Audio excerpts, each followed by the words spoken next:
Ewan ko ba kung ano nakain na itong Angela, pinagtitripan niya yung Aldous ng kalaban. Tapos napikon naman itong isa kaya ita-target lock niya daw. Imbis na matakot yung Angela, ang ginawa niya rito, sinusundan niya lagi yung Aldous, ginagap niya ata. Siguro Aldous user yung ex neto. Mas lalo niya pang inasara yun ng late ng hero, napakatapang. Pero sa totoo lang, kahit ako naman yung nasa kalagayan ng Aldous, ganyan din yung mararamdaman ko. Talagang ita-target lock ko to Angela na to kasi nakakainis na eh. Lalo na kapag lose streak ka na nga, tapos ginaganto ka pa. O ayan tuloy na pala mo, pwede naman kasi tamang laro ka lang eh, masyado ka naman ML na ML Angela, at simula nun tinarget lock na siya at hindi na siya tinantanan na Aldous. Pero dahil sa Angela na to, nakaka-item kami kasi nakapokus sa kanya yung core ng kalaban.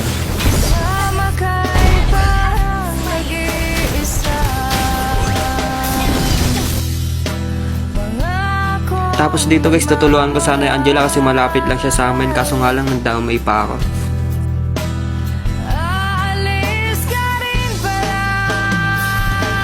Pero naiintindihan ko naman yung Angela kasi para sa amin din naman yun eh, kaya dinidili niya yung Aldous.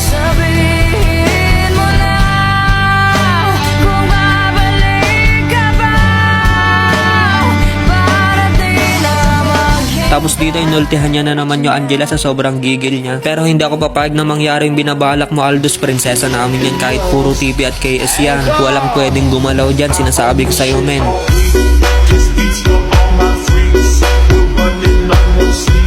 Tapos dito guys, tinarget lock yung Angela, tapos napakalayo ko sa kanya, kaya pinilit kong habulin yung ulti na Aldous para ma-save ko siya. Ang kaso nga lang na-cancel ng Tigreal yung ulti ko, kaya matagumpay na nakalapit yung Aldous sa Angela namin. Pero ganun pa man, hindi ko nahayaang maulit pa yun. Follow your heart and be proud of it. Para sa tuwing mapapahamak kaya ka sagipin. Ako yan dito para sa'yo lahat gagawin ko, pipilitin.